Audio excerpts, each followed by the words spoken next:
A'udzubillahi minasyaitonirrajim. Bismillahirrahmanirrahim. Assalamualaikum warahmatullahi wabarakatuh. Alhamdulillah wassalatu wassalamu ala Rasulillah wa ala alihi wa sahbihi wa mawalah. Asyhadu an la ilaha illallah wahdahu la syarika lahu wa asyhadu anna Muhammadan abduhu wa rasulun nabiyya ba'da. Allahumma shalli ala Muhammad wa ala ali Muhammad kama shallaita ala Ibrahim wa ala ali Ibrahim wa barik ala Muhammad wa ala ali Muhammad kama barakta ala Ibrahim wa ala ali Ibrahim innaka Hamidum Majid. Baik, Bapak sekalian, bicara tentang Ramadan ya, karena kita mau mendekati Ramadan dan Masya Allah kita sudah masuk di bulan Sya'ban dan semoga Allah sampaikan kita di bulan Ramadan.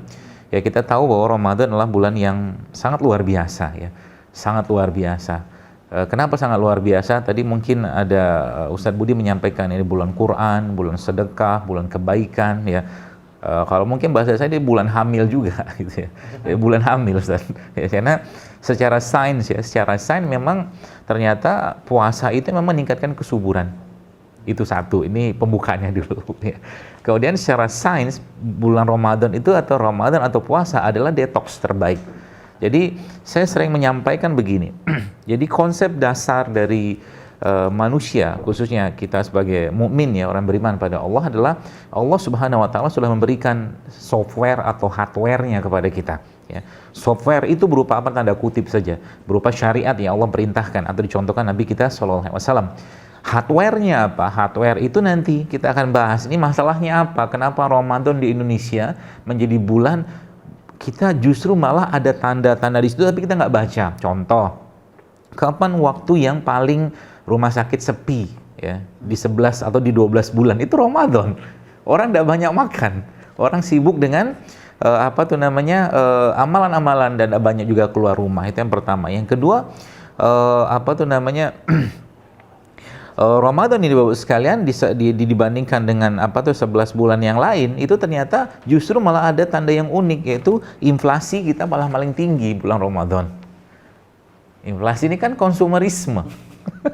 Jadi dua tanda tadi sebenarnya sudah memberikan sebuah sebuah clue lah ya, sebuah isyarat buat kita agar kita kembalilah pada Allah gitu kan. Nah, ini yang menarik Bapak Ibu sekalian. Kenapa menarik? Kalau tadi kita cerita tentang manusia itu kalau sejatinya saya, Ustadz Budi dan teman-teman Bapak Ibu sekalian diberi kesempatan untuk makan sama tidak makan, pasti kita pengen makan karena kita punya nafsu, beda sama malaikat. Disuruh berhenti makan nggak bisa, maunya makan aja terus gitu kan. Maka Allah Subhanahu wa taala memberikan perangkatnya. Kalau bahasa saya, memberikan perangkat itu berupa apa? Jangan makan, stop dulu makannya. Tapi nggak bisa kan kalau nggak ada kewajiban. Akhirnya muncullah, saya membayangkan, ini ternyata syariatnya. Ternyata muncullah 11 bulan kita sudah sudah luar biasa makan, semua dimakan pagi, siang, malam, bahkan kadang ada 5 orang satu hari itu bisa 5 kali makan, di stop sama Allah, suruh berhenti makan. Jadi sebenarnya perintah berhenti makan ini buat apa fungsinya? Persiapan ketemu dengan Allah. Kenapa persiapan? Kita lihat apa kata Rasulullah SAW dalam hadis yang beliau menyebutkan kenikmatan orang lagi berpuasa. Ada 2, saat dia berbuka sama saat dia ketemu Allah. Kan gitu. Dan Utsman bin Affan radhiyallahu anhu waktu beliau meninggal di hari Senin, itu kan Nabi SAW berpesan kepada beliau di hari Ahadnya, kata Rasulullah, ya Utsman, puasalah nanti hari Senin supaya nanti kau ketemu dengan kami ya dalam keadaan berpuasa. Buka puasa bersama kami, kata Rasul begitu kan, seperti itu. Jadi kebahagiaan orang sedang berpuasa itu sebenarnya bukan banyak makannya, buka dengan siapa, justru malah kebahagiaan orang yang berpuasa itu adalah ketika mereka merasakan kenikmatan dari ketaatan mereka menjalankan perintah Allah. Inilah yang saya katakan bahwa Ramadan bukan bulan banyak makan, tapi bukan bulan banyak makan, tapi bulan banyak memberikan makanan ruh, makanan iman, makanan hati, makanan kolbu, makanan jiwa. Ini yang kita zaman sekarang kurang. Saya membayangkan Ustadz, Masya Allah, bagaimana seorang Utsman bin Affan bisa menghabiskan 30 juz Al-Quran dengan 1 rakaat witir. Ya, ini kan luar biasa, ini makanan semua. Nah, kalau kita coba telusuri teman-teman sekalian, maka tadi saya sampaikan bahwa sebenarnya yang disuruh istirahat itu apa sih sama Allah Ramadan tuh? Ya fisik mah jelas kita nggak usah banyak makan, karena 12 jam itu kalau orang udah nggak makan otomatis akan terjadi pengalihan bahan bakar dari bahan bakar gula di badan atau glukosa itu beralih ke bahan bakar yang bersifat glikogen, bahkan sampai ke lemak nanti. Itu sebabnya sebenarnya Ramadan itu sebenarnya saya lagi sampaikan, udahlah nggak usah banyak makan lah. Yang perlu kita tambahkan atau kita perlu perbanyak makan itu adalah makanan ruhnya, makanan imannya, makanan kolbunya. Berupa apa? Tadi Ustaz sampaikan bahwa bulan Ramadan bulan sedekah, bulan Quran. Itu yang diperbanyak. Bulan tidak banyak interaksi dengan manusia. Sebab apa? Karena konsep dasar adalah Islam. Begini. Kata Nabi SAW, ini konsep dasarnya, bahwa Nabi katakan, ala wa inna fil jasad mudghah, kata Nabi. Ketahuilah dalam tubuh manusia terdapat segumpal daging. Kalau dia baik, izal sholat jasaduku, wa izal fasada jasadukulu. Kata Nabi, kalau dia baik, baik semua, dia rusak semua. Jadi, kalau tadi Ustaz Budi sampaikan, dia kolbu itu memang itunya, tentaranya, rajanya, harusnya dia menjadi raja. Kalau dia diperlakukan sebagai raja. Sekarang kolbunya dipuaskan dengan hawa nafsu, jiwanya, ya iman itu terus menerus dijokin lah kalau bahasa Jawa gitu, dengan hawa nafsu, sehingga boro-boro jadi raja dan justru malah jadi tentara, jadi budak, gitu kan, seperti itu. Sehingga apa? Apa yang dia lihat, apa yang didengar, apa yang dia rasakan berupa panca inderanya tadi justru malah melemahkan imannya. Jadi kalau tadi kita bicara tentang bahwa istrimu adalah ladang bercocok tanam, kata Allah, maka sebenarnya kalau kita lihat Bapak sekalian, ini konsep paling mudah untuk yang mau promil sebenarnya. Ya, bagaimana ladang itu, jadi gini, ilustrasi sederhana gini, saya jelaskan sedikit. Kalau Anda ketemu dengan petani yang biasa tanam padi lah gitu kan di ladang yang penuh dengan pestisida lah atau bahan-bahan kimia sintetik, maka kalau petani tadi insaf, dapat hidayah gitu kan, untuk mengubah lahannya menjadi lahan organik, maka ada satu konsep yang saya pahami waktu saya baca gitu, namanya land clearing. Land clearing itu, ya, land clearing itu apa? Jadi selama beberapa bulan itu lahan itu nggak ditanam, Ustaz, digemburkan. Gitu. Ada yang mengatakan 3 bulan, ada yang 6 bulan, ada 1 tahun. Jadi selama 6 bulan atau katakan 6 bulan gitu digemburkan terus, kasih pupuk organik segala macam dan kebutuhan dia untuk nanam, sehingga nanti tinggal tanam, tumbuh dia. Land clearing. Saya menambahkan di tulisan saya, pernah saya tulis dulu zaman di Twitter sebenarnya. Beberapa tahun yang lalu tuh, tentang namanya body land clearing. Body land clearing itu karena apa? Konsep dasar tanah bagi manusia itu perut, lambung. Jadi dengan orang itu diam, nggak makan, dia mengurangi yang tidak baik. Nanti kita lihat Nabi makan apa waktu Ramadan. Kenapa? Tadi Ustaz bilang kan bahwa Allah tuh nggak ingin mempersulit kita. Akhirnya apa? Coba bayangkan kalau kita disuruh makan, misalkan 4 sehat 5 sempurna gitu kan waktu buka puasa. Ribetnya minta ampun ya. Disuruh makan apa? Kurma kalau ada. Kurma itu isinya apa? Asam amino. Asam amino itu apa? Bahan bakunya kita. Tubuh kita itu kan isi asam. Dan jenis kurma atau kurma sebelum yang kurma ajwa, rutop atau tamar seperti itu kan kurma yang cepat sekali terserap untuk menjadi energi buat badan. Kalau nggak ada apa? Kita lihat ayat yang lain. Allah katakan, dan dari air waja'alna minal ma'i kulla syai'in hayy, kata Allah. Dari air kami jadikan segala sesuatu. Kan Nabi nggak ada kurma, Nabi suruh minum air. Itu kan bentuk penggemburan. Jadi kalau sekarang ini, tadi pagi saya sempat lihat ada video seorang syekh, ya, seorang dokter di Mesir itu, dia khutbah juga, bisa lihat kan, bahwa ternyata kayak koronya mas sekarang, dia katakan perbanyak minum air, dia bilang, basahi tenggorokan Anda, dia bilang, supaya apa? Karena si virus itu tidak akan bisa hidup pada lingkungan yang basah kayak begitu, badan kita. Tapi kalau dia kering cepat hidupnya, badan ya, seperti itu. Ya tadi begitu. Jadi kurma ada air, nggak ada gorengan. Waktu buka puasa, emang nggak boleh makan gorengan, nggak ada yang melarang, nggak, silahkan aja makan. Cuma saya katakan berapa masjid yang saya katakan, coba Ramadan tuh, coba disajikan makanan sehat. Saya bilang makanan sehat apa? Ya gini, ini pelajaran pentingnya. Subhanallah, saya catat tadi yang tadi tentang Nabi Adam itu subhanallah, saya mencoba merekam jejak Nabi Adam. Bahasa gitu, jejak DNA Nabi Adam. Bahasanya gimana? Saya tadi mikir gitu kan, Nabi Adam itu kan tinggal di surga. Waktu di surga, akhirnya karena beliau melakukan kesalahan, diturunkan. Maka setelah Nabi Adam beranak pinak di bumi, bertebaranlah semua.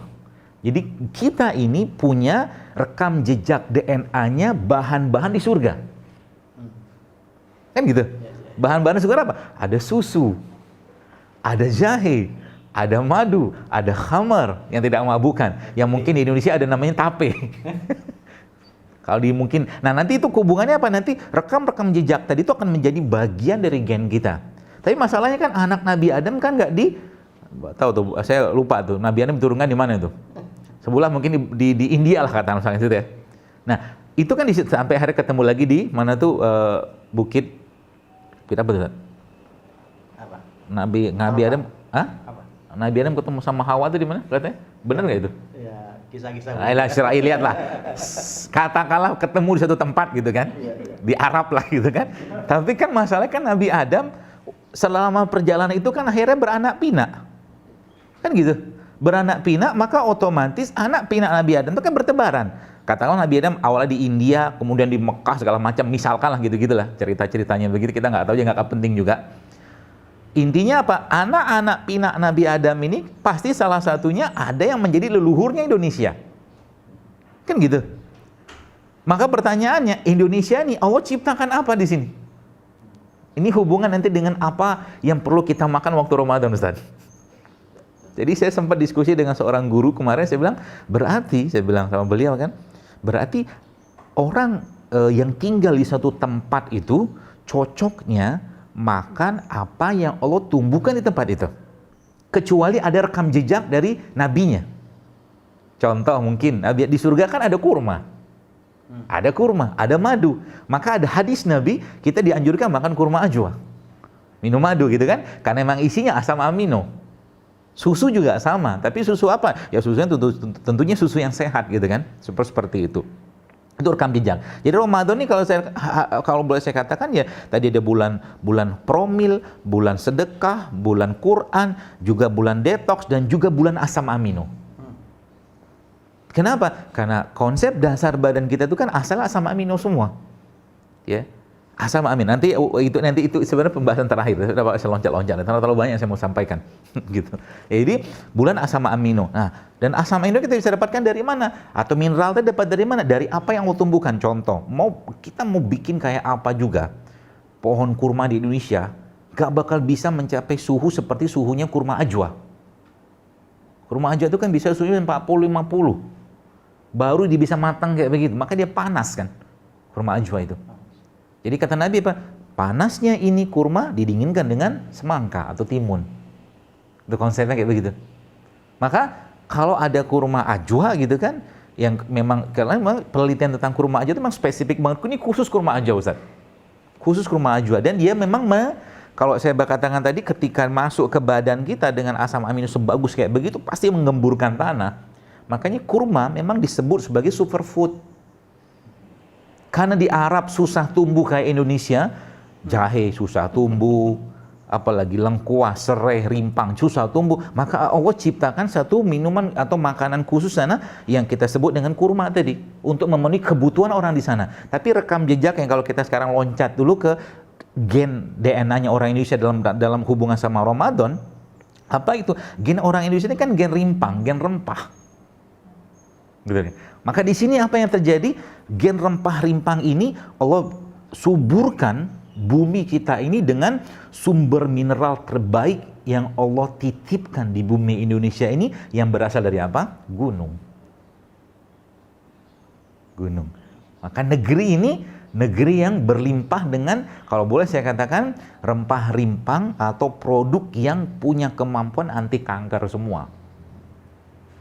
Karena mineral kalau antum kata kita yang nanam ubi di bawah kaki gunung, katakan gunung Kelut, gunung apa yang baru kemarin meletus, atau Merapi gitu, sama kita tanam ubi di Bekasi, beda rasa. Lain rasanya. Antum pergilah ke Blitar, Nganjuk, Kediri segala macam, makan pecel di situ. Sama makan pecel di Depok. Lain. Gak bakal sama. Nah, rekam jejak tadi itulah yang sebenarnya harus kita kembalikan. Nah, pertanyaannya, apa hubungan dengan Ramadan, teman-teman sekalian? Apa hubungan Ramadan? Saya sampaikan, kalau kita kembali ke ayat tadi, atau kita balik, atau kita coba cermati ayat atau tadabbur ayat Allah yang lain tentang manusia itu dari apa? Maka Allah katakan, manusia itu apa? Dalam surat Al-Mu'minun. Wa qad khalaqna a'udzubillahi minasyaitonir rajim wa laqad khalaqnal insana min sulalatin min tin, kata Allah. Kami ciptakan manusia dari tanah. Sekarang semua penyakit degeneratif, kanker, segala macam itu muncul tidak lain tidak bukan karena apa? Karena tanahnya manusia atau lambungnya kita manusia zaman sekarang sudah penuh dengan sampah-sampah yang nggak perlu. Kenapa dia lakukan itu? Tadi Ustadz katakan. Sekarang beginilah, jujur aja lah. Sekarang ini Bapak Ibu sekalian, kalau boleh saya katakan kita tuh sudah, kalau boleh saya katakan terlalu banyak ya, termasuk saya juga mungkin mengedepankan hawa nafsu. Mau buktinya gimana? Saya tanya nih sama kru-kru nih yang ada sekarang. Di tangan kanan saya sekarang ada nasi goreng. Ada bakwannya, ada kerupuknya, diolah dengan minyak goreng sawit gitu kan. Ada telurnya, terus cukup lah itu. Ada telurnya kan, kemudian dimakan atau diminum pakai es teh manis. Itu tangan kanan saya. Tangan kanan. Nah sekarang kalau seandainya nih saya kasih pilihan yang kedua, tangan kanannya Ustadz Budi nih misalkan. Di tangan kanan Ustadz Budi itu ada satu piring yang isinya kurma, kismis, kacang almond, sayur, buah. Jujur-jujuran deh kalau saya tanya. Antum mau pilih yang mana? Tangan kanan saya Ustadz Budi. Ayo pilih. Ayo pilih. Ya. Kemungkinan besar kita akan pilih yang tangan kanan saya gitu. Kenapa? Udah tahu ginian tuh nggak sehat, masih juga dimakan. Apalagi kalau bukan nafsu kan? Itulah bahasanya kan. Sehingga apa? Ramadan dijadikan bulan apa? Jangan banyak ngomong. Kalau orang ngajak, jadi sebenarnya bulan Ramadan itu bukan bulan nahan makan, nahan nafsu, nahan hati, nahan jiwa, nahan panca indera untuk tidak terkotori. Sebab apa? Tadi beliau juga sudah sampaikan bahwa kolbu itu sumber kebahagiaan, sumber kebaikan, dan juga sumber keburukan. Apa yang kita lihat? Contoh gini, sekarang saya lah, teman-teman gini, Bapak Ibu sekalian, nasi goreng tadi, katakanlah sekarang saya tidak berikan dalam wujud fisik, cuma cerita doang. Satu piring misalkan, bayangkan ada nasi goreng. Kan gitu kan? Bayangkan saja, ada nasi goreng tapi piringnya kosong. Tapi satu piring lagi misalkan ada sayur, buah, segala macam, tadi kismis, kurma, segala macam. Yang sehat lah pokoknya. Real ada. Nah sekarang kalau udah kayak begini, kira-kira mau makan yang mana? Mau nggak mau makan yang ini kan? Sayur buah. Kenapa? Karena mata kita ini merangsang. Pikiran. Maka Ramadan jadi bulan detox. Yang di detox apa? Seluruh panca indera. Lisan disuruh tidak banyak ngomong. Ya, kemudian mata kita nggak boleh lihat, bukan nggak boleh, diharamkan, tapi memang nggak dibenarkan ngelihat. Untuk apa puasa kalau panca indera nggak dijaga gitu loh, bahasa gitu loh. Seperti itu kan, sehingga yang disuruh Allah kendalikan itu sebenarnya bagaimana kolbunya kita itu dibersihkan, sebab seluruh penyakit fisik. Ya, Ibnu Qayyim rahimahullah mengatakan bahwa seluruh penyakit fisik itu asalnya adalah dari penyakit kolbu. Nah sekarang yang terjadi zaman sekarang, kenapa banyak penyakit degeneratif zaman sekarang? Tidak lain tidak bukan karena terlalu banyaknya orang mengutamakan hawa nafsunya. Sehingga apa? Zaman dulu nggak ada Ustaz penyakit kayak zaman sekarang. Penyakit zaman dulu kan penyakit kayak wabah. Orang stroke, coba mungkin nggak ada data, tapi saya yakin nggak ada. Nggak banyak orang zaman dulu stroke. Stroke itu penyakit gara-gara apa? Banyak makan, udah selesai. Iyalah, apalagi dari kolesterol, dari darah tinggi, yang banyak makan apa lagi? Darah kencing manis, jelas. Nah, di situ nanti ada yang saya sebut dengan, saya mencoba kemarin mencoba memikirkan lah, mencatat. Oh ternyata benar ya. Jadi manusia itu diberi Allah hasrat, gitu kan, nafsu tadi. Kita bawaannya pengen makan manis terus. Saya mikir itu juga kenapa Nabi tidak ada gunanya kalau puasa kalau seandainya kita nggak menjaga, ya cuman sekedar menahan lapar dan laus doang, kata Nabi kan gitu. Kenapa? Harus ada kecintaan di situ. Maka tadi saya kembali ke konsep dasar puasa tadi. Jadi puasa tadi adalah bentuk sebenarnya kecintaan, bentuk kita mudah-mudahan dengan puasa tadi kita bisa bertemu dengan Allah. Nah itu sebabnya di dunia medis ya, di dunia katakanlah modern seperti sekarang, semua yang dilihat, dirasakan oleh panca indera kita pasti mempengaruhi fisik. Jadi benar tadi kata Ustadz, nggak usah lihat banyak-banyak berita tentang corona ini, nggak penting. Toh ada corona juga. Kemarin ada yang tanya ke saya gitu kan, Terus kalau dengan corona seperti apa yang harus kita lakukan? Ada orang tanya di Instagram saya. Ya bertobat kembali pada Allah, banyakin ngaji, banyakin apa, kebaikan-kebaikan. Tapi kalau nggak ada corona juga lakukan hal yang sama, sama aja kan. Maka kata Nabi kan menakjubkan urusan kita itu. Dapat nikmat syukur, dapat ujian ya sabar, selesai. Mati karena wabah, syahid, selesai. Sekarang katakan di masjid, misalkan dilarang, ditutup masjidnya. Ya sudah, memang kalau seperti itu ya sholat di rumah misalkan. Meskipun ada beberapa pandangan ulama juga yang katanya ngapain ditutup. Gitu loh, seperti itu. Banyakin ibadahnya. Kenapa? Karena kalau kita bicara dua hal tadi Bapak Ibu sekalian, dua hal berkaitan dengan manusia. Kita lihat manusia itu sebagai dua sisi yang berbeda. Yang pertama dari sisi kolbu atau imannya atau jiwanya. Ya, yang kedua secara fisiknya. Nah ini dua hal yang berbeda. Jadi apa tuh namanya, si kolbu, jiwa, imannya tadi itu justru dia nggak usah banyak-banyak makan. Dia nggak perlu banyak makan. Tapi kalau justru malah fisik, dia makan tapi jangan berlebihan. Mau makan gula pasir, makalah, tapi jangan berlebihan. Mau makan ini, makan, silakan nyambel. Maka disitulah akhirnya sains menjelaskan bahwa Bapak Ibu sekalian yang subhanallah, jadi tubuh kita itu ternyata Masya Allah, tabarakallahnya ya, itu kalau dilihat itu ada satu proses dalam badan kita itu namanya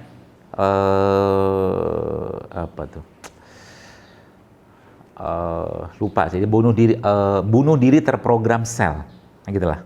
Nah sel-sel kita nih itu setiap waktu ya tergantung organnya dia melakukan bunuh diri terprogram sel, apoptosis, bunuh diri terprogram. Dan ternyata secara sains Ustaz, ini yang menarik. Bahwa ternyata bunuh diri terprogram sel kita itu umum ya, itu secara umum itu terjadi 11 sampai 14 hari. Secara umum, meskipun tiap organ beda-beda. Nah, saya coba waktu itu sama teman gitu kan, mencoba sebulan mungkin ngitung-ngitung ala-ala kita, gitu kan. Jadi ternyata kalau kita ambil angka tengah 12 di situ, maka akan ketemu 365 dibagi 12. Berapa hasilnya? 30. Jadi bahasa sederhana saya apa? Muslim tidak muslim dia setahun wajib ente puasa 30 hari. Itu bahasanya. Dan yang luar biasa lagi dalam sebuah buku yang pernah saya baca itu Masya Allah, itu disebutkan di situ, itu ternyata growth hormone, salah satu hormon yang muncul atau ada dalam tubuh manusia itu bisa dipicu ya, dan bisa meningkat 1250%. Si penulis buku ini orang Amerika, orang Barat. Dia nyebutnya puasa keagamaan. Kata dia gitu. Dia bilang bahwa ternyata puasa keagamaan 30-40 hari itu ternyata meningkatkan growth hormone 1250%. Luar biasa kan? Artinya apa? Saya membayangkan kalau umat Islam betul-betul menjadikan Ramadan ini sebagai bulan bersih-bersih badan, isi dengan asam amin. Nanti saya jelaskan nanti bahan-bahannya, apalagi yang kita layak untuk konsumsi, itu harusnya badan kita sterek-sterek semua. Tapi tadi kembali ke konsep dasar tadi, mukmin itu nggak perlu besar-besar badan, nggak perlu sterek-sterek, karena yang dibutuhkan tuh iman, jiwa, ruh yang jauh lebih besar daripada raganya. Zaman sekarang kan raga kerupuk, iman kerupuk, karena kebanyakan kerupuk mungkin. Sehingga apa? Kerupuk tuh isinya apa? Tepung gitu kan, gula. 11 bulan makan gula. Nasi goreng tadi isinya gula semua. Nasinya sudah gula, kerupuk sudah gula. Apa tadi namanya? Telur ya. Telur itu kan protein. Digoreng pada suhu 70 derajat Celcius seperti itu, atau mungkin gorengan gitu, sudah rusak proteinnya. Makan apa terus kita itu? Makan rasa. Coba. Hanya makan rasa. Kenapa? Karena mengutamakan hawa nafsu. Gitu aja. Akhirnya apa? Ibarat kata mobil lah gitu kan, karburatornya udah keluar asap, wiper sudah mulai krak krok, mobil apa dia punya pintu dibuka tuh kertak, begitu badan kita kan ngasih tanda susah tidur, BAB susah, kencing nggak selesai, baperan terus. Itu tanda Ustaz. Karena tadi makanan itu mempengaruhi mood. Kenapa disebutkan Nabi talbinah itu menenangkan hati? Itu Masya Allah ya. Talbinah itu tepung padahal. Tepung tuh bagus dikonsumsi, asal jangan tepung terigu. Semua yang Allah ciptakan, semua pasti dalam keadaan yang utuh dan sempurna. Kalau dikonsumsi terpisah-pisah, nggak sehat lagi dia. Makanya talbina kata Nabi, menenangkan hati, menenteramkan jiwa. Coba makan tepung, gandum, bisa kayak begitu. Seperti itu, ya. Jadi itu dia bilang begitu, kata si berarti 30 hari Ramadan tuh harusnya menjadi bulan bersih-bersih badan. Bagaimana caranya kita mentadaburi ayat tadi, kata Ustaz kan, datanglah istri-istrimu, kata Allah kan begitu kan. Maka Ibnu Abbas itu yang pernah saya baca, Ustaz, itu ternyata ba'da beliau buka iftar gitu kan di masjid, sholat, balik lagi ke rumah langsung jima sama istrinya. Langsung ditanamin tuh ladangnya. Gitu, Ustaz. Ibnu Umar ya. Langsung ditanami ladangnya. Dan harus dilakukan dalam keadaan yang bahagia. Maka puasa itu harus bahagia. Jadi kalau ada orang nggak puasa nggak bahagia, nggak benar puasanya. Kok saya lagi puasa kok baperan ya? Berarti Anda niatnya mungkin nggak jelas. Gitu loh. Karena kebahagiaan yang muncul pada diri seseorang pasti akan mempengaruhi fisik. Fisik pasti pengaruh fisik. Jadi kalau dia nggak bahagia, tensinya bisa naik, gula darah bisa naik. Coba aja kalau nggak percaya. Ya. Jadi jangan suka-suka lihat. Jadi panca indera tuh jangan yang aneh-aneh lah gitu kan. Lihat yang benar-benar aja lah, seperti itu. Ya, jadi apa tuh namanya? Dan si dokter tadi itu cerita lagi, ya. Jadi kalau bagi saya, kita harus pahami ya. Kalau urusannya sama Al-Quran dan hadis atau sabda baginda Nabi SAW, maka sains itu menjelaskan kalau saya, bukan membuktikan. Nggak perlu bukti kok kita percaya kok. Kan gitu. Tanpa sains, kita udah percaya. Buktinya apa? Kita nggak lihat Allah, apa perlu lihat Allah? Nggak perlu. Neraka kita nggak lihat, tapi kita nggak lihat Nabi loh umat zaman sekarang, tapi kita percaya. Maka saya membahasakannya, sains itu hanya menjelaskan kalau hubungannya dengan Al-Quran dan hadis. Maka si dokter ini cerita, ternyata ada lagi studi tahun 1992, itu ternyata fasting twice a week. Puasa 2 kali seminggu meningkatkan growth hormone 5 kali lipat. Sayang nih dokter nggak kenal Islam. Coba teman-teman sekalian bayangkan. Saya membayangkan kenapa Rasulullah itu, ini mungkin salah satunya sih ya. Saya membayangkan, mungkin kita nggak bisa contoh, tapi kalau kita baca dalam kitab Syama'il Muhammadiyah, Nabi SAW kan disebutkan di situ, uban waktu beliau wafat itu kan cuma 11. Umur 63 tahun, umur 11, ubannya 11. Kita SMA tuh, lulus SMA udah ubanan. Kenapa uban itu terjadi? Karena oksidasi, kan stres, cemas. Itulah, cemas, apa-apa dicemas, apa-apa cemasin. Ya, ada seorang ibu pernah datang ke saya, dia kena kanker tiroid, Ustaz. Dikonsul ceritanya ke saya gitu kan, lantas muka itu sedih banget. Saya bilang sama dia gini, Bu, tenang aja Bu, saya bilang. Kenapa dok? Dengan atau tanpa penyakit ini, ibu pasti mati, saya bilang. Saya bilang gitu sama dia. Ini kan ucapan agak sarkas gitu kan, bagi sebagian orang kan. Tapi akhirnya dia, benar juga sih ya. Terus kenapa saya harus susah hati? Karena semua yang dirasakan oleh kolbu, jiwa, emosi kita mempengaruhi organ. Itu kata kuncinya.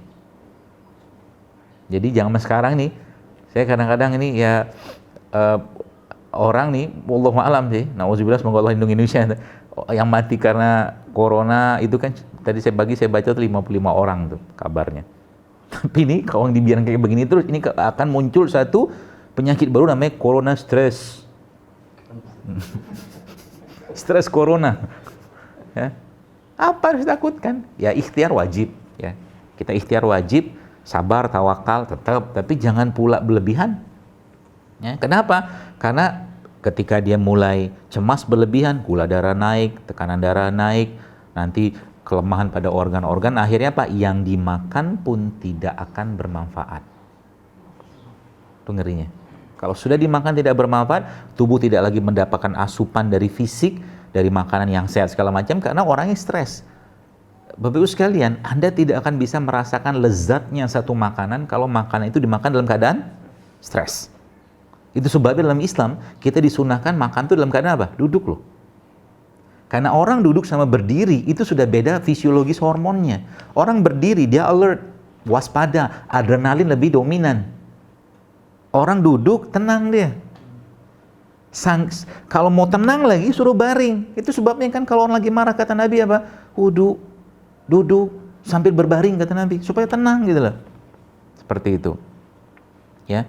Jadi semakin kita mengenal Islam ini, maka subhanallah harusnya kita bahagia banget kedatangan Ramadan. Sebab apa? Karena kita sudah saatnya mengurangi makan. Masalah umat Islam saat ini adalah karena terlalu banyaknya makanan yang dikonsumsi dan terlalu banyaknya makanan-makanan yang tidak sehat dikonsumsi setiap hari. Saya sering sampaikan ke kajian-kajian saya, terutama kalau pas lagi di masjid, saya bilang, cobalah di masjid itu ketika lagi Ramadan, jangan lagi kasih gorengan, saya bilang. Jangan lagi kasih sirup, kasih DNA-nya leluhurnya kita. Oh gitu, Ustaz. Rempah-rimpang, Ustaz. Apa mahalnya itu?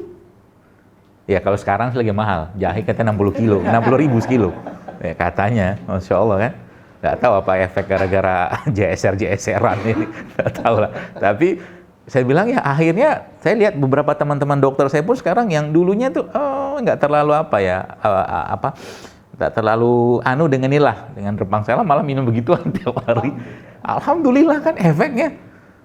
Borong jeruk nipis lah, borong lengkuas lah, segala macam. Saya bilang, pada tahu nih leluhur kita itu jago-jago ya, zaman dulu. Karena rempah-rimpang. Saya sangat yakin Panglima Sudirman pun makan kunyit. Zaman dulu, Ustaz. Makanya gagah. Ya, nggak makan sosis. Zaman dulu nggak ada sosis. Baik, jadi itu ya Bapak Ibu sekalian. Yang menarik lagi ternyata memang kalau kita bicara tentang tadi makanan fisik nanti kita akan bahas di terakhir nanti, tapi makanan kolbu ini yang harusnya diperbanyak saat Ramadan. Jadi Ramadan adalah bulan promil, bulan detox, bulan asam amino dan bulan penyembuhan. Sebab apa? Tadi beliau sampaikan, wa nunazzilu minal Qur'an ma huwa syifaa wa rahmatul lil mu'minin. Penyakit manusia zaman sekarang ini yang lebih banyak bukan penyakit fisik, tapi penyakit kolbu, penyakit hati. Dan kalau penyakit hati obatnya apa? Quran, nggak ada yang lain. Coba bayangkan seandainya umat Islam ya, mereka menyibukkan diri dengan baca Quran. Dan mereka zaman sekarang aja lagi wabah kayak begini, ambil air putih, taruh depan kita, baca Quran, ruqyah air itu. Ya Allah, lindungi kami dari corona, lindungi segala macam. Ya Allah, kalau ada kolesterol berlebihan turunkan ya Allah. Minta sama Allah dengan wasilah tadi. Bisa kok, itu disyariatkan, enggak masalah. Gitu loh. Kalau ada air zam-zam lebih bagus kalau ada, karena bulan Quran kan Ramadan. Kayak sekarang juga karena nggak bisa kemana-mana, udah banyakin baca Quran, banyakin baca buku agama, ya seperti itu, ataupun kajian online seperti ini. Ya, Ramadan itu harusnya menjadi bulan untuk memperbanyak makanan kolbu. Ya, memperbanyak makanan kolbu, sehingga apa? Semakin banyak makanan kolbu yang dia lakukan, semakin bahagia dengan kedatangan Ramadan. Karena Ramadan tidak lagi ribet dengan urusan buka dengan siapa, bukber dengan siapa, ya, atau makan sahur pakai apa, udah sederhana aja lah. Ya, jadi kalau banyak sekarang umat Islam tuh kalau benar-benar menerapkan konsep-konsep detoksifikasi dalam Islam, coba bayangkan Bapak Ibu sekalian, ada 30 hari Ramadan loh. Lanjut lagi dengan Syawal. Karena Allah sudah tahu sejak zaman dulu bahwa yang namanya manusia lagi Syawal itu lontong sayur lah, opor lah. Pasti udah tahu tuh kayak begituan. Maka disiapkan 6 hari Syawal. Lagi habis itu apa lagi ada Ayamul Bid.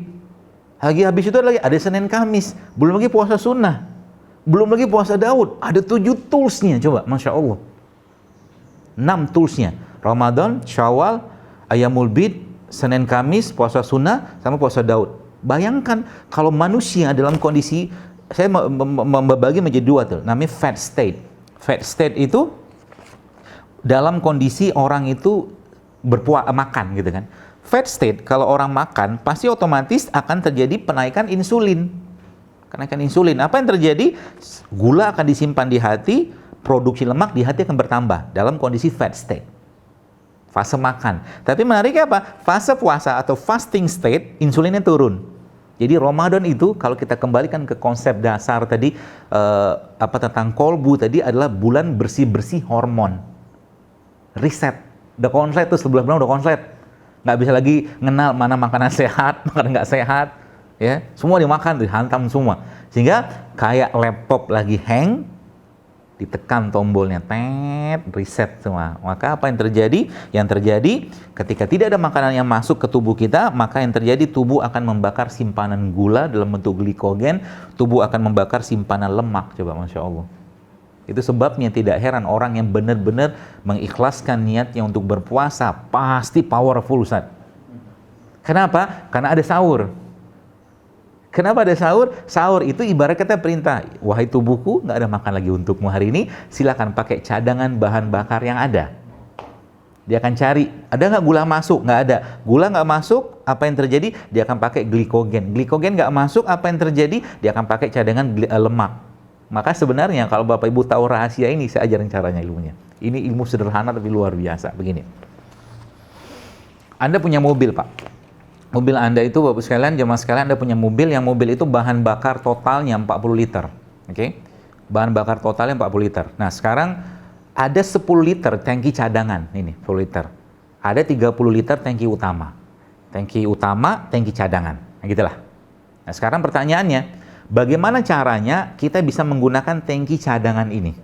Sekarang kalau Anda naik mobil, katakanlah dari Jakarta atau Depok ini ke Bandung misalkan, atau dari Bekasi ke Bandung misalkan. Bagaimana caranya supaya bahan bakarnya bisa dipakai? Caranya Pak, jangan berhenti rest area. Gitu. Jangan berhenti rest area. Sebab kalau berhenti di rest area, kecenderungan kita ngisi bensin sama masan. Gitu loh. Mobilnya akhirnya tangki yang tadi sudah mulai kosong di sini katakanlah sudah tinggal 29 liter, sudah mulai habis tinggal 1 liter, masuk lagi penuh lagi dia. Sedangkan ini, filosofinya apa? Analoginya apa? Ini gula nih, ini gula. 30 cadangan ini gula, Ustaz. Ininya lemak. Kalau lemak sudah dipakai sebagai bahan bakar, Masya Allah, 1 sendok atau 2 sendok zaitun, kita minum di pagi hari, sampai siang, sampai sore, powerful kita, karena lemak. Tapi dia jenis lemak yang baik, bukan lemak yang tidak baik seperti halnya kayak minyak-minyak goreng, atau mungkin tepung-tepungan terigu seperti itu. Jadi caranya gimana? Nah, kalau mau kurus ya. Kalau mau katakanlah bersih-bersih tangki cadangan Ramadan nanti, ini salah satu caranya adalah habis buka puasa, makanlah, tidak apa-apa, misalkan bukan kurma 3 butir, 5 butir, secukupnya untuk batalkan puasa itu. Terus nanti gak usah makan lagi habis itu. Apa yang terjadi kan habis tuh dia tet. Kalau dia sudah mulai muncul tanda lapar, maka sudah mulai ada tanda-tanda sinyal bahwa akan terjadi pengalihan bahan bakar dari gula tadi ke lemak nanti. Kalau lemak sudah dipakai, otomatis apa? Powerfulnya kita luar biasa. Ya.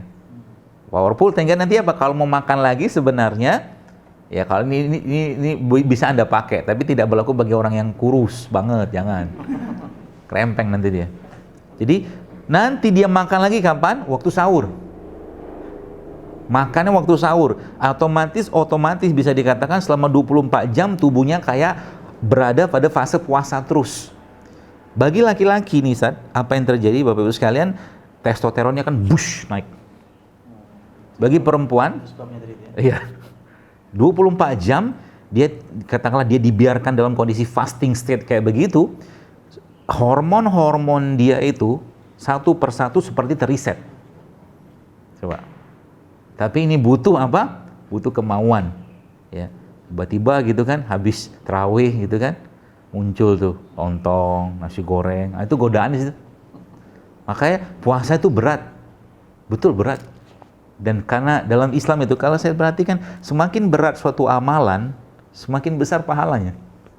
Coba aja lihat. Puasa berat. Saking beratnya, disiapin satu pintu surgaku sebagai orang yang mau puasa. Gak gampang loh. Lagi kita katakanlah pengen makan, tiba-tiba suruh puasa, gitu loh. Maka ada satu pintu khusus gitu kan. Tapi bagi orang yang sudah merasakan kenikmatan puasa tadi, justru malah dia lebih menginginkan untuk tidak banyak makan atau lebih banyak berpuasa kalau sudah sering. Saya punya seorang teman, umurnya sekarang sudah hampir 50 tahun, sudah hampir 18-20 tahun saat dia puasa Daud, nggak pernah putus. Powerful luar biasa. Kalau mijet itu sampai ke tulang lah. Pangan itu luar biasa karena emang kata kuncinya di perut. Ya, seperti itu ya. Jadi Masya Allah ya. Jadi, nah Ramadan itu nanti yang kita butuhkan makanan kita itu nanti bukan hanya makanan fisik. Makanan fisik cukupnya aja lah. Ya, tapi yang kita butuhkan lagi adalah satu piring yang isinya sabar, syukur, ikhlas, tawadu, pemaaf, kasih sayang. Itu yang kita butuhkan di Ramadan. Itu dimakan tiap hari dengan cara apa? Quran ada sedekah ada, sehingga itu menjadi makanan buat kolbunya. Itu yang paling luar biasa. Dan kalau memang mau memanfaatkan Al-Quran sebagai penyembuh dari Allah, maka bisa kita lakukan dengan cara apa? Waktu membaca Quran minta, ya Allah jika ada penyakit dalam diriku, ya Allah sembuhkan dengan Al-Quran. Kan bisa kita minta, niatkan sama Allah. Atau menggunakan media. Apa yang kita makan, ya bacain ayat-ayat Allah di situ, kan bisa ruqyah namanya kan, seperti itu. Jadi konsep yang tadi, yang mobil tadi itu, kalau Bapak Ibu terapkan di waktu Ramadan, pasti turun berat badannya lah. Pasti akan sangat turun. Dan apa yang terjadi? Menariknya, kalau umat Islam Bapak sekarang, ini Ustaz, saya pernah ada ketemu ibu-ibu gitu kan. Ibu-ibu itu kena autoimun. Beliau tuh umurnya 43 tahun. Udah 5 tahun dia kena autoimun. Dan 43 tahun dia sudah menopause. Harusnya kan belum.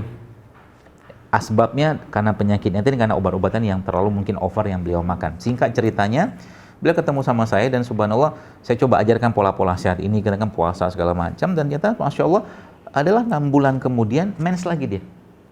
Bisa mens, balik. Jadi tubuh kita itu bisa reverse back kalau bahan bakunya cukup. Bahan baku itu tadi apa? Asam amino, termasuk bersih-bersih badan dengan puasa tadi, penggemburan gitu kan, tanah tadi, seperti itu.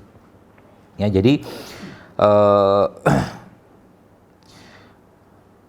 terus apa yang harus kita konsumsi ya, atau mungkin apa yang harus kita perbaiki saat Ramadan itu ya, terutama makanan. Ya, kalau boleh saya katakan, kembalilah ke bagaimana, jadi nanti coba dibaca badan kita itu isinya apa sih? Ada vitamin, mineral segala macam, dan isi lambungnya kita itu ya, kalau kita ambil dibuka gitu kan, lambung kita itu ada 19 juta bakteri itu, maka isinya mineralnya sama kayak tanah sebenarnya. Jadi manusia itu sebenarnya kalau dia kembalikan esensi badannya dari apa yang Allah tumbuhkan di atas tanah tanpa banyak pengolahan, kata kuncinya. Tanpa banyak pengolahan. Maka tubuhnya seperti reset, Ustaz. Udah digemburkan dengan puasa itu, apalagi Ramadan kayak begini, tambah lagi dengan asam amino, contohnya apa? Ya kurma, madu, ya. Itu harusnya menjadi makanan kita di bulan Ramadan tadi. Dimulai dari sekarang sebenarnya. Kemudian tambahkan lagi dengan apa? Tambahkan lagi dengan makanan terbaiknya untuk lambung. Yaitu apa? Makanan-makanan yang bersifat fermentasi. Ya, contohnya apa? Ya, kalau di Indonesia mah tempe. Tempe itu makanan fermentasi. Ya, termasuk teman-teman sekalian, sebenarnya ada beberapa jenis makanan yang kalau Anda bisa konsumsi di Ramadan itu sangat baik. Yang pertama madu, kurma, sama susu. Tapi susunya jangan susu kemasan. Harus susu fresh yang tidak ada nutrition fact-nya. Tidak ada fakta nutrisi. Kalau mau makan buah, makanlah buah yang tidak ada tulisan kandungan gizinya. Paham maksudnya? Jangan kemasan gitu kan. Itu. Ya. Kalau udah ada kemasan udah repot deh. Ya. Pasti banyak yang hilang. Ya.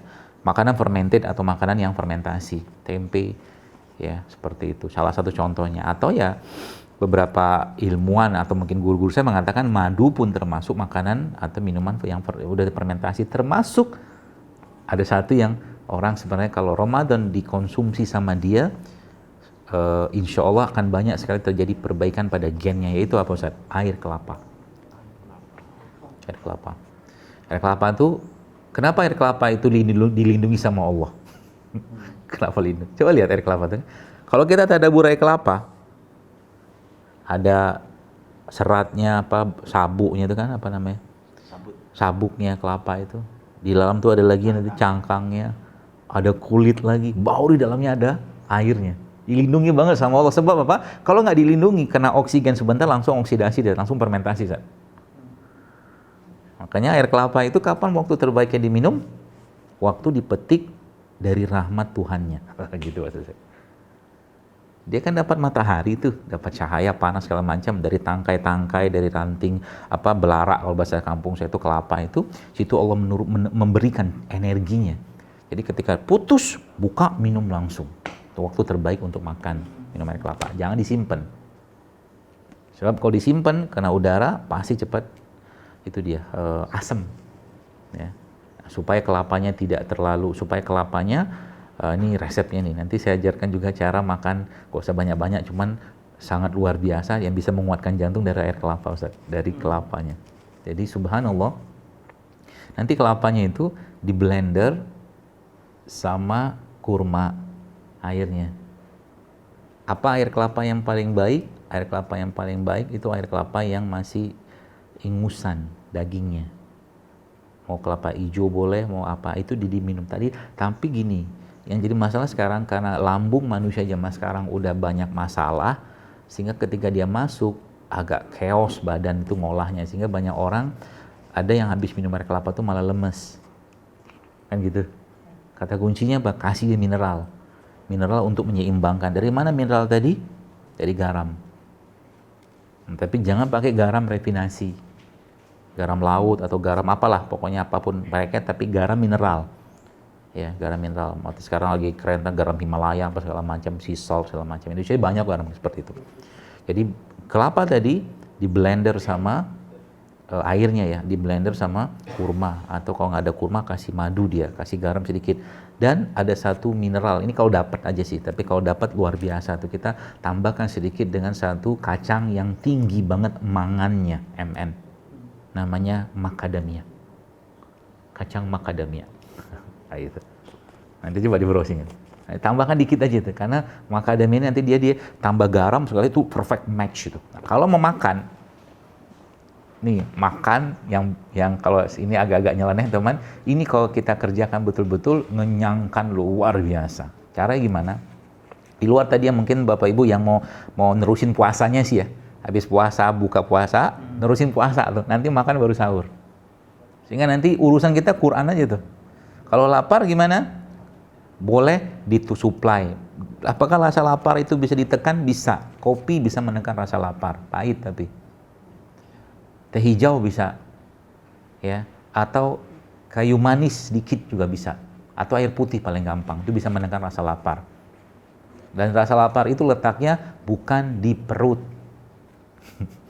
tapi di sini. Ya, jadi hati-hati. Lapar banget nih perut gue, salah itu. Salah, orang di sini kok. Nah gitu ya, jadi itu. Nah caranya gimana? Nih saya ajarin caranya. Nanti Bapak Ibu sekalian cari beras organik gitu ya. Beras putih boleh, beras coklat boleh, merah boleh. Pokoknya beras yang kontaminasi dari pestisidanya itu sedikit atau mungkin nggak ada. Putih boleh, kuning boleh. Emang ada beras kuning, bukan kuning, coklat maaf. Itu mentah Ustadz, dimasukin air. Ya, masukin air, dibikin agak-agak lembut sedikit. Setelah dia lembut, di blender, mentah ya nih, bukan nasi ya, beras. Air biasa aja, yang penting dia lembut untuk kita hancurkan. Lalu setelah dia hancur jadi kayak tepung begitu tuh, kepel-kepelin. Terus diapain? Masukin ke santan. Santan yang habis dari santan itu dari apa tuh namanya? Santan lah, dari kelapa itu kan kita nggak usah dimasak, santan mentah aja.